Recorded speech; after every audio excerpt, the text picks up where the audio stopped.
नहीं, सुतीक्षण के द्वारा आगे का मार्ग मिलेगा। अच्छा, इसके बाद सुतीक्षण जी के महाराज हाँ, के पास आए थे। आप उनके पास जाइए।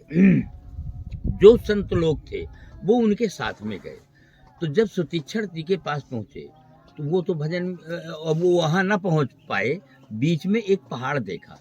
तो उसमें मैंने गुरुदक्षिणा के रूप में उन्होंने नारायण को मुझसे मांगा था कि दर्शन करा दे, यही तेरी गुरुदक्षिणा है।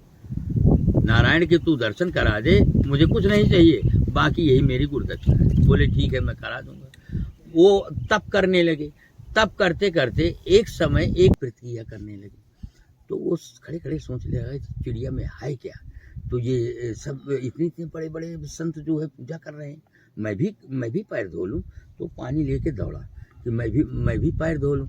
तो जब वो पैर पानी लेके आया तो वहाँ से चिड़िया की आवाज़ आई, ठहर। स्नान करने गए तो वहीं एक ऋषि तपस्या कर रहे थे, उनके छींके पड़ गए, उन्हें श्राप दे दिया, जा अजगर हो जा। तब वो पैरों तले गिर गए। बोले मुझे श्राप तो दे दिया, इसका उद्धार भी बताइए। बोले उद्धार तभी होगा जब पांडव आएंगे तुम्हारे प्रश्न का जवाब देंगे, तब से मुलाकात करनी बहुत जरूरी। तो जैसी आपकी आज्ञा हो वो चले जाओ। फिर यहाँ से वो सरभंगा जी के आश्रम को वहाँ गए, बिल्कुल खुली आत्मा से आत्मा में मुलाकात।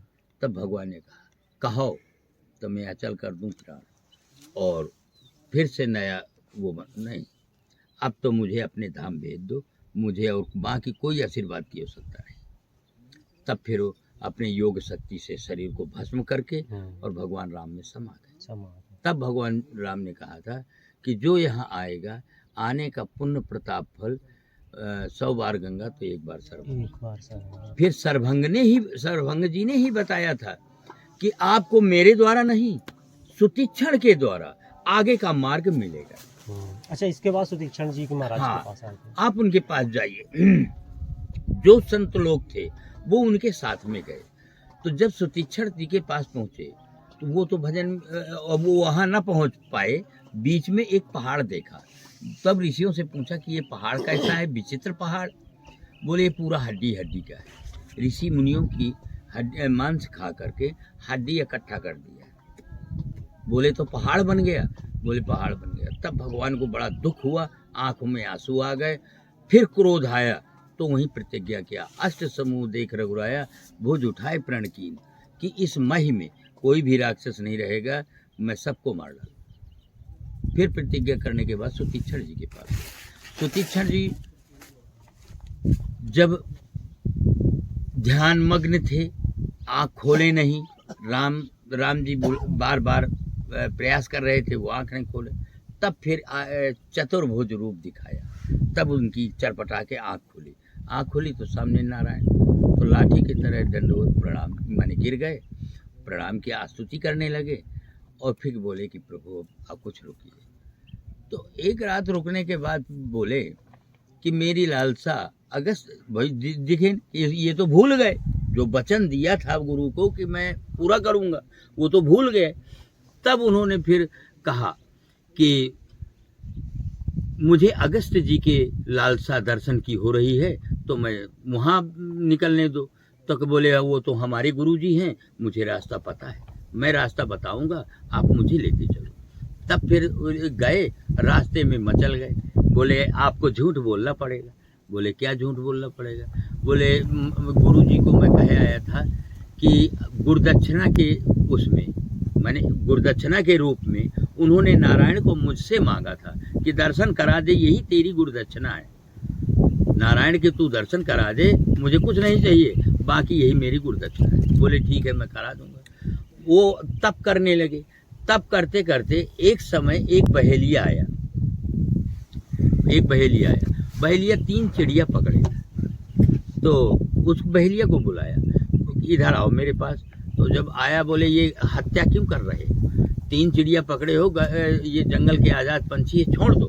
बोले महाराज यही मेरा पेशा है और बच्चों का उदन पोषण इसी से होता है, और फिर मैं क्या करूँगा। बोले तू चिंता न कर, मैं तेरे को खजाने की चाबी दूंगा, ये कार्य तू बंद कर। बोले ठीक है महाराज जी, मैं बंद कर दूंगा। बोले तो ऐसा कर कि 4 पैर की चिड़िया तू मुझे पकड़ना और इसके बाद खजाने की चाबी ले ली। तो वो सीधा साधा था, वो क्या जाने कि 4 पैर की चिड़िया होती है कि नहीं होती। वो उसने हाँ कर लिया और चला गया घर। सारे दिन चिड़िया ढूंढता रहा, चिड़िया मिले काहे को। अब दूसरे दिन प्रतिज्ञा कर लेता है कि आज 4 पैर की चिड़िया नहीं मिलेगी तो मैं अग्निदाह कर लूंगा, माने अग्नि में शरीर को भस्म कर लूंगा। तब सुबह उठा, सारे दिन चिड़िया को ढूंढता रहा, जब नहीं मिली तो शाम के वो उसने चीता बनाया, और चीता बना के जब बैठ गया तब नारायण ने देखा कि इसकी मृत्यु नहीं है, अकाल मृत्यु में ये जा रहा है, और ये संत के वचन के कारण और ये इसको सच्चा द्रेह हो गया। तो अब ये जो है ये अब मृत्यु की ओर जा रहा है। फिर इसके बाद क्या हुआ, फिर इसके बाद वो भगवान नारायण 4 पैर की चिड़िया बन करके और वहीं चिटका के पास में आ गए। तो जब उन्हें उसकी नजर पड़ी कि ये चिड़िया आ गई 4 पैर की, उछल के उसको पकड़ लिया। पकड़ के महाराज जी के पास गया, महाराज जी मैं 4 पैर की चिड़िया ले आया, मुझे 2 खजाने की चाबी। बोले ठीक है। जब देखा कि वास्तविक 4 पैर की चिड़िया है, तुरंत थाली लाए, कमंडल में जल लाए, उनके चरण धोए, उनको नहला के और चंदन तुलसी करके और आरती उतारी, भोग लगाया, माने पूरी ठाकुर जी की जैसे सेवा की। फिर इसके बाद लेकर के गुरु जी के पास पहुंचे। गुरु जी देखो ठाकुर जी आ गए। जब गुरु जी ने देखा, वो भी यही प्रतिक्रिया करने लगे। तो वो खड़े खड़े सोच लगा चिड़िया में है क्या। तो ये सब इतने बड़े बड़े संत जो है पूजा कर रहे हैं, मैं भी पैर धो लूँ। तो पानी लेके दौड़ा कि मैं भी पैर धो लूँ।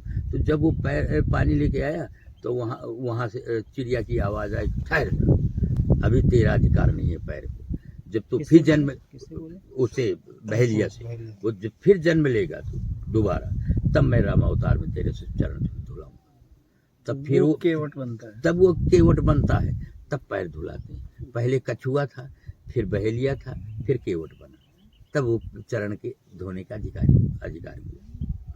ये तो है। उन्हीं भी तो उनको दर्शन कराए थे अगस्त में को। भगवान राम को लेके फिर वो गए तो कहने लगे कि आपको थोड़ी झूठ बोलना पड़ेगा, और गुरुजी ताकि ये हो कि मैं नहीं आ रहा था, मगर सुतीक्षण मुझे ले आए। बोले क्यों झूठ बोल दें, ये सांच का मैंने ये झूठ मैंने कभी सीखा नहीं है, और ये मुझसे कह ना जाएगा। खैर नहीं मानते हो, भक्त हो, तो चलो किसी तरह काम बनेगा तुम्हारा। गए, दूर खड़े हो गए, जाइए गुरुजी से बता दीजिए जो तुम्हें बताना है। अब अपन दूर खड़े हो गए, दौड़े दौड़े गए, गुरुजी नारायण आ गए और बाहर खड़े। नारायण नहीं देखा, उन्हें सुतीक्षण को गले लगाया। बोले धन्य है, शिष्य हो तो ऐसा हो जो साक्षात नारायण को दर्शन कराए।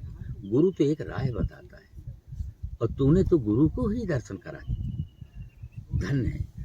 फिर वहाँ से वो तपस्या में चले आते हैं, और भगवान राम को लेके अगस्त जी पहले बैठ करके जो नारायण का दिया धनुष और ये बाणों के तूण, वो दोनों भाइयों को दिए, और नारायण को वो धनुष दिया। और जो 5 बाण और शक्तिशाली उनके तपों के बल से निकले, वो भी राम को दिया, और इनको लेकर के पंचवटी चले। फिर पंचवटी में इनको रखे, और इनसे फिर कुछ दूर फिर अपन कुटिया जमाई।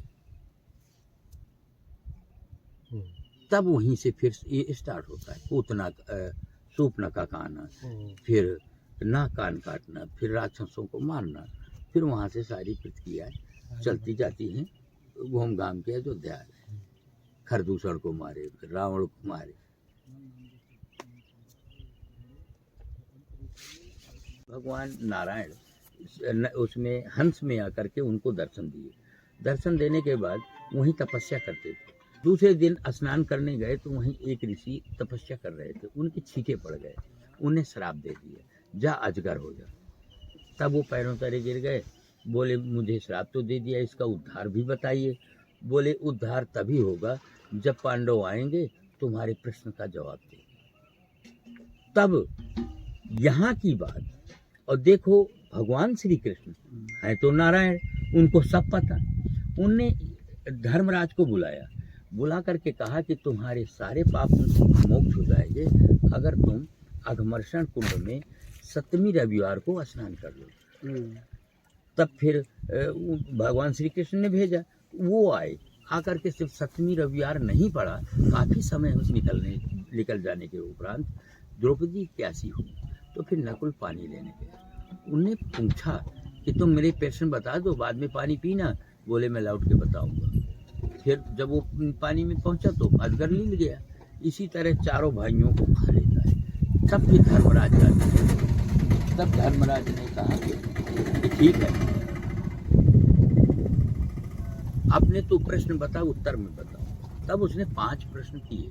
जब 5 प्रश्न किए तो इन्हें 11 उत्तर दिए, और उत्तर देने पर फिर वो खुश हो गया। बोले मांग लो, जिसे कहो मैं एक को जीवित कर दूंगा। बोले नकुल को कर दो, जो सबसे पहले गया। बोले भीम और अर्जुन को नहीं मांग रहे, जो वीर है, तुम्हारे सगे भाई है। बोले इसीलिए तो हमारी 2 माताएं, एक माता का पुत्र वो हो जाएगा, एक माता का मैं हो जाऊंगा, बाकी ठीक है, कोई बात नहीं। तब वो खुश हो जाता है। खुश होने के बाद चारों को जीवित कर देता है, और भगवान श्री कृष्ण वहीं प्रकट होकर के दोनों को दर्शन दिए, और यक्ष भी अपना निकल गया, और पांडव अपने लौट आए। तब वहाँ धर्मराज ने श्राप दिया था कुंड को कि अभी तक तुम साल में, 2 साल में, 5 साल में एक बार आता है, माने ये 7वीं रविवार। अब कलयुग में तुम 2-2, 4-4 बार आओगे, तो आसों 3 दर है, तो 2 ही बार धर्मराज ने श्राप दिया था, एक यहाँ और एक वहाँ माता को, कि स्त्री के पेट में बात नहीं पचेगी। जब कर्ण को मारा था कि स्त्री के पेट में कभी बात नहीं पचेगी, मैं आज से श्राप देता हूँ। तो अब स्त्री के तो छिपा हुआ, एक दिन तो बता ही देगी। आज जितना खास बताओगे बात बता देगी कहीं ना कहीं।